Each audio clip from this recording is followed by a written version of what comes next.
वक्त की सबसे बड़ी खबर आपको बता दें, चंपावत उपचुनाव में सीएम धामी की जीत हुई है, बड़ी जीत हुई है पुष्कर सिंह धामी की। 54,000 वोटों से जीते हैं पुष्कर सिंह धामी। बड़ी और ऐतिहासिक रिकॉर्ड जीत दर्ज की है मुख्यमंत्री पुष्कर सिंह धामी ने। तय हो गया है कि अब मुख्यमंत्री पुष्कर सिंह धामी बने रहेंगे। 54,000 वोटों से जीते हैं मुख्यमंत्री पुष्कर सिंह धामी। निर्मला घैतोड़ी जो कांग्रेस की प्रत्याशी थी वो काफी पीछे रह गई। और इसी खबर पर तमाम सारी जानकारी के साथ हमारे संवाददाता सुरेंद्र डसीला हमारे साथ जुड़ गए। सुरेंद्र, बहुत बड़ी जीत है ये।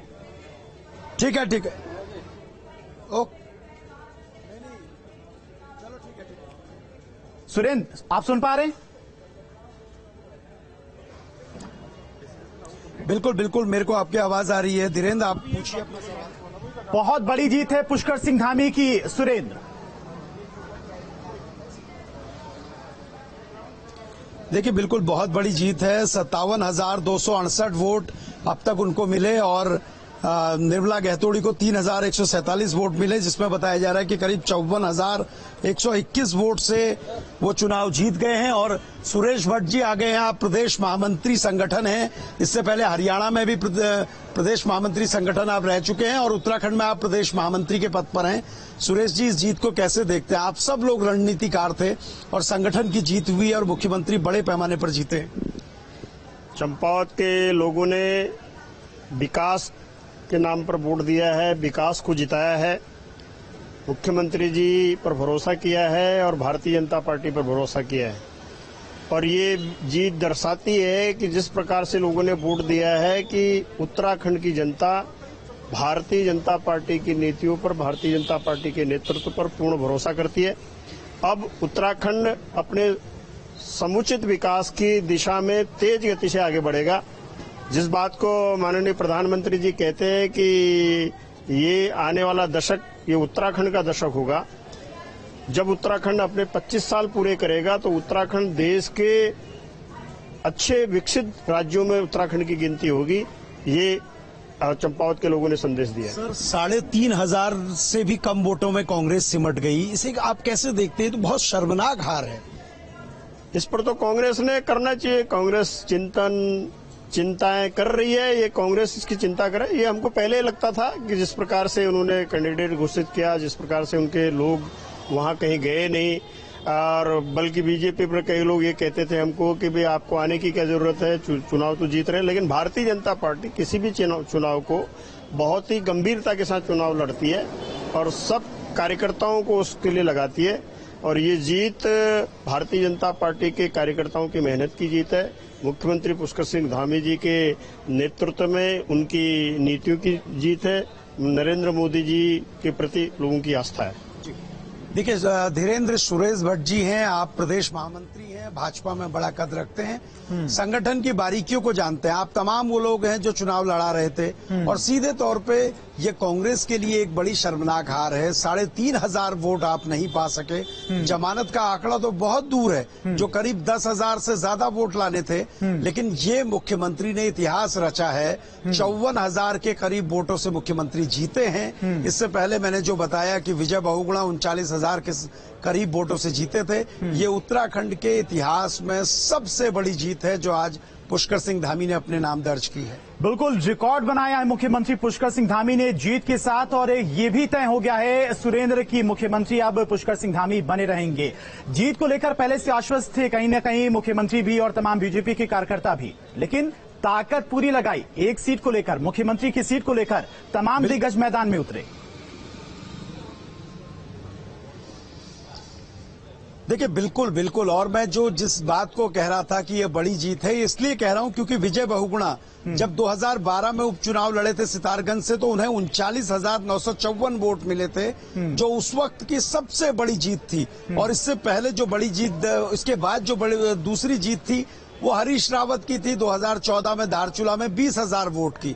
और उत्तराखंड के इतिहास में सबसे कम अगर कोई मुख्यमंत्री उपचुनाव में जीता है तो वो बीसी खंडूड़ी थे, जो मात्र 379 वोटों से जीते थे।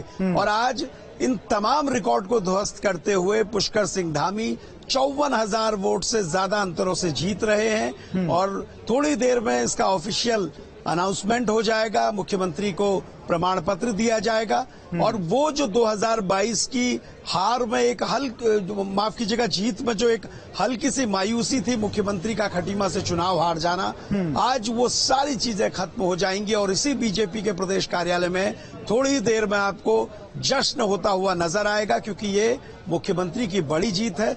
मुख्यमंत्री के कार्यों पर जनता का भरोसा है और जिस तरीके से विकास के एजेंडे की वो बात कह रहे थे, वो तमाम बातें चंपावत की जनता को पसंद आई है। बिल्कुल, इस जीत के साथ जनता ने तय कर दिया है कि उन्हें मुख्यमंत्री पुष्कर सिंह धामी पर बिल्कुल भरोसा है। लेकिन कांग्रेस की बहुत ही शर्मनाक यहां पर हार हुई है। निर्मला गैथोड़ी, बहुत कम वोट उनको मिले हैं। इसके पीछे क्या कुछ वजह मानी जाए? जब विधानसभा के चुनाव के परिणाम आए थे, जो सीटें हारी थी कांग्रेस, वहां को लेकर तमाम समीक्षा बैठकें भी हुई, तमाम रणनीति भी बनाई गई और इस सीट को लेकर भी क्या उतनी तैयारी कांग्रेस की तरफ से नहीं की गई थी?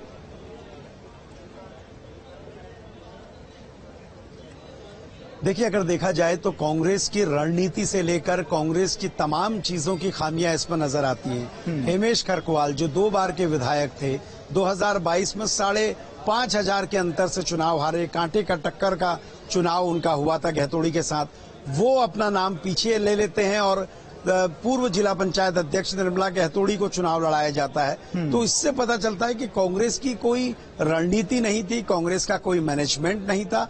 और उसके बाद जब चुनाव प्रचार की शुरुआत होती है तो बीजेपी तो आक्रामक थी, बीजेपी तो लगातार हमले कर रही थी, बीजेपी तो जनता के पास तक पहुंच रही थी, लेकिन कांग्रेस ना उनको काउंटर कर पा रही थी, ना जनता को ये बता पा रही थी कि इस सीट पर निर्मला गहतोड़ी कितनी मजबूत प्रत्याशी हैं।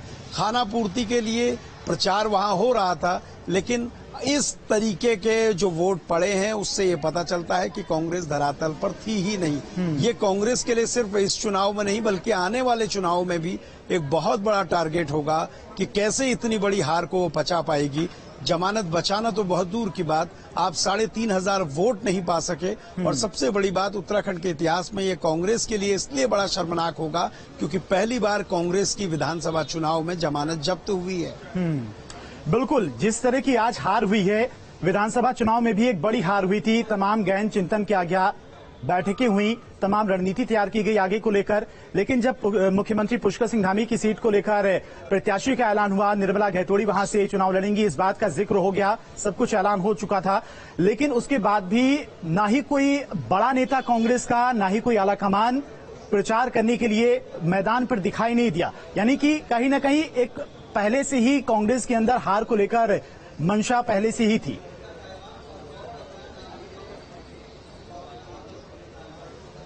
देखिए, जो स्टार प्रचारक होते हैं उनका फर्क तभी पड़ता है जब उनका ऑरा उस तरीके का हो। अगर आप बात करें तो जो स्टार प्रचारक बनाए जाते हैं, कांग्रेस ने जो स्टार प्रचारक बनाए वो लगा सिर्फ खाना पूर्ति है। न सोनिया गांधी ने वहां प्रचार के लिए आना था, न प्रियंका गांधी ने वहां आना था, न राहुल गांधी ने वहां आना था, लेकिन तमाम लोगों के नाम उस प्रचार सूची में शामिल रहे। उनको अगर हटा भी दीजिए तो स्टेट के जो नेता थे वो भी बहुत देर बाद वहां सक्रिय रहे। हरीश रावत वहां 20 तारीख के बाद सक्रिय हुए, क्योंकि उससे पहले वो उदयपुर और तमाम बैठकों में थे। इससे पहले जो उत्तराखंड की लीडरशिप थी वो वहां पर उतनी मजबूत नहीं थी, अपने कार्यकर्ता को वो जोश नहीं दिला सके। कार्यकर्ता घर से नहीं निकला, वोटर को नहीं ला पाया और उसका खामियाजा ये हुआ कि इतनी शर्मनाक हार हुई। और इस हार से कहीं ना कहीं सवाल संगठन को लेकर भी उठेंगे। और सबसे बड़ी बात यह कि पहला चुनाव का सामना कर रहे बतौर प्रदेश अध्यक्ष करण मेहरा के लिए बड़ी चुनौती है और बतौर नेता प्रतिपक्ष यशपाल आर्य के लिए बड़ी चुनौती है, क्योंकि आप दोनों के ही सुपरविजन में वहां चुनाव लड़ा जा रहा था। कांग्रेस जीत के दावे कर रही थी और जमानत बचाना तो दूर की बात, 5,000 वोट वहां नहीं ला पाई। तो आप ये समझिए, ये तमाम खामियां थी जो कांग्रेस के लिए एक बड़ी चुनौती बनी। कांग्रेस का कैंडिडेट सिलेक्शन गलत था, कांग्रेस वहां पर प्रचार कर नहीं पाई, कांग्रेस वहां जनता को विश्वास नहीं दिला पाई कि वो वहां पर मजबूती के साथ चुनाव लड़ रही है। निर्मला गैथोड़ी की तरफ से भी ये बातें कही गई थी कि जब ऐलान हो चुका था उनके नाम को लेकर, तब कोई भी उनके साथ प्रचार करने के लिए ग्राउंड पर नहीं दिखाई दिया। जिस तरह से बीजेपी आक्रामक थी, मुख्यमंत्री योगी आदित्यनाथ पुष्कर सिंह धामी के लिए प्रचार करने के लिए वहां पर पहुंचे, तमाम दिग्गजों का जमावड़ा लगा रहा, रोड शो किया गया जिसमें भारी जन समर्थन भी चंपावत की जनता का देखने को मिला। इस तरह का प्रचार कांग्रेस की तरफ से कहीं भी दूर दूर तक दिखाई नहीं दिया। देखिए, बिल्कुल प्रचार में कांग्रेस पिछड़ी हुई थी, संगठन की रणनीति में पिछड़ी हुई थी, मैनेजमेंट में पिछड़ी हुई थी। और दूसरी एक बात है कि उपचुनाव में धीरेन्द्र जब आप जाते हैं तो आपकी अपनी सेल्फ इमेज का बहुत फर्क पड़ता है, क्योंकि सिर्फ ऐसा नहीं है कि मुख्यमंत्री उपचुनाव लड़ते हैं और वो एक तरफा जीत जाते हैं। जिस तरह मैंने जिक्र किया, जब सुरेंद्र सिंह नेगी चुनाव लड़ रहे थे जनरल खंडूडी के सामने धूमा कोर्ट में 2007 में, खंडूडी एक बड़ा नाम, अटल बिहारी की सरकार में रह चुके थे, प्रदेश के मुख्यमंत्री बनाए गए। वो जब चुनाव लड़ने पहुंचते तो सुरेंद्र सिंह नेगी उनके सामने बहुत मजबूती से लड़ते हैं और खंडूडी मात्र 379 वोटों से चुनाव जीतते हैं। तो आप समझिए उपचुनाव को भी लड़ने वाला बहुत बेहतर तरीके से लड़ता है। और ऐसा ही विजय बहुगुणा के सामने जब प्रकाश पंत लड़ रहे थे तो उन्होंने ये नहीं कहा कि मैं बड़ा नेता हूं, उपचुनाव नहीं लड़ूंगा क्योंकि इसमें निश्चित हार होगी। उन्होंने फिर भी चुनाव लड़ा, भले ही 39,000 वोटों से उनको हार का सामना करना पड़ा, लेकिन मैदान में खड़े रहे।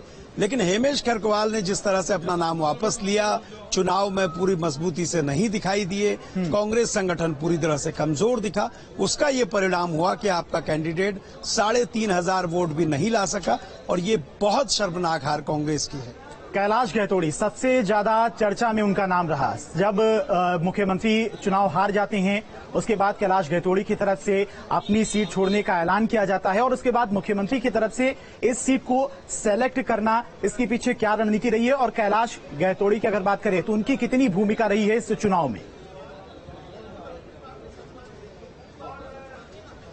देखिए, ये बहुत स्मार्ट मूव था। ऐसा नहीं है कि मुख्यमंत्री को नहीं पता था कि कैलाश गहतोड़ी कब सीट छोड़ रहे हैं। जब कैलाश गहतोड़ी ने उनको ऑफर दिया तो संगठन से लेके सरकार तक तमाम चीजों पर विचार किए गए, क्योंकि जो चंपावत विधानसभा है ये खटीमा से लगती हुए क्षेत्र है। और दूसरा, मुख्यमंत्री बेसिकली डीडीहाट क्षेत्र के रहने वाले हैं, पिथौरागढ़ जनपद के, और वो बाद में परिवार सहित शिफ्ट हुए नगला तराई में, खटीमा में। ये पूरा रूट चंपावत विधानसभा से होकर जाता है, उनकी रिश्तेदारी चंपावत विधानसभा में है। चंपावत का जो मैदानी इलाका है जो नेपाल के बॉर्डर से टच करता हुआ है, टनकपुर और बनबसा, इस पूरे क्षेत्र में ही सीएम की स्कूलिंग हुई है। तो उन्होंने, ऐसा नहीं है कि उन्होंने अचानक से इस सीट को चुना, पूरा मैथमेटिक लगाया गया, पूरी तरीके से संगठन ने विचार किया और जब उनको ये एहसास हुआ कि हाँ इस सीट पर बहुत मजबूत स्थिति से वो चुनाव जीतेंगे, तब इस सीट का सिलेक्शन हुआ। और इस पूरे चुनाव में उनको सबसे बड़ा फायदा ये मिला क्योंकि खटीमा के कई सारे जो लोग हैं, उनकी रिश्तेदारी, उनके लोगों का आना जाना इस सीट से लगता हुआ है, क्योंकि दोनों लगती हुई सीट हैं और इसका बहुत बड़ा फायदा उनको मिला है। और फिर मुख्यमंत्री ने जिस तरीके से इस क्षेत्र में लोगों से कहा, जब लोगों को विकल्प होते, जब मैं लोगों से पूछ रहा था जिस दिन वोटिंग हो रही थी, तो लोगों ने साफ कहा कि विधायक चुनने से ज्यादा बेहतर होता है मुख्यमंत्री को चुना जाए। और जब मुख्यमंत्री चुनाव लड़ रहे होते हैं तो जीत सुनिश्चित होती है, लेकिन वो जीत इतनी बड़ी होगी, इसके पीछे सिर्फ सीएम का व्यक्तित्व, सीएम के विकास कार्य, सीएम का बहुत सॉफ्ट होकर लोगों के बीच में उतरना, उनके बीच, उनके दिलों में घर कर जाना, ये तमाम फैक्टर हैं जो उनकी जीत के कारण है। खटीमा से जब चुनाव हारे थे पुष्कर सिंह धामी, तो वहां की जो जनता है वो प्रायश्चित करती हुई नजर आई थी। उसका मैसेज भी कहीं ना कहीं चंपावत की जनता के बीच में सुरेंद्र जरूर गया होगा। बिल्कुल बिल्कुल गया है और चंपावत की जनता ने ये कहा भी था हमसे कि खटीमा ने भले ही गलती की हो लेकिन हम गलती नहीं करेंगे। मुख्यमंत्री की विधानसभा सीट का मतलब है चिकित्सा, इसके अलावा शिक्षा, रोड कनेक्टिविटी, एयर कनेक्टिविटी, पेयजल, ये तमाम चीजों पर अप टू डेट रहती हैं मामले। अधिकारी डर के रहते हैं क्योंकि उन्हें ये पता है कि खुद मुख्यमंत्री संज्ञान लेंगे। ये तमाम चीजें जब होती हैं तो उसका ये फर्क पड़ता है कि आप देखिए जिस तरह से प्रचंड जीत मुख्यमंत्री को मिली है। 2022 के विधानसभा चुनाव का मैं बार बार जिक्र कर रहा हूं क्योंकि पार्टी जीत गई थी, मुख्यमंत्री एक अच्छे जीत के साथ पार्टी को ले आए थे, लेकिन उनकी अपनी व्यक्तिगत जो हार थी उससे कहीं ना कहीं हल्की मायूसी कार्यकर्ताओं में थी, लेकिन उस हार को आज उन्होंने प्रचंड जीत में बदल दिया है। ये सबसे बड़ा है। आप हार जाइए लेकिन एक जीत आपको आगे लेकर आती है और यही इस वक्त दिख रहा है। आप बीजेपी में देखिए, आप जो तमाम प्रवक्ता हैं, जो लोग हैं, वो एक दूसरे को मिठाई खिला रहे हैं। मैंने कहा था यहाँ सन्नाटा है, कुछ देर के बाद आपको जश्न दिखेगा। शादाब साहब रसगुल्ले मंगा के लोगों का मुंह मीठा करवा रहे हैं और थोड़ी देर में तमाम जो कार्यकर्ता हैं वो भी जुटना शुरू होंगे, क्योंकि ये प्रचंड जीत है। और मुख्यमंत्री की जीत इसलिए महत्वपूर्ण हो जाती है क्योंकि जिस आत्मविश्वास से वो चुनाव वहां पर लड़े थे, सीट का सिलेक्शन किया था, तमाम लोगों के बीच में जा रहे थे, पूरा मैनेजमेंट लगा हुआ था, तो उसके लिहाज से ये जीत बहुत बड़ी हो जाती है। बिल्कुल सुरेंद्र, इस बड़ी जीत के पीछे बहुत मेहनत भी मुख्यमंत्री पुष्कर सिंह धामी की रही है, तमाम कार्यकर्ताओं और दिग्गज नेताओं की रही है। बहुत बहुत शुक्रिया तमाम सारी जानकारी के लिए।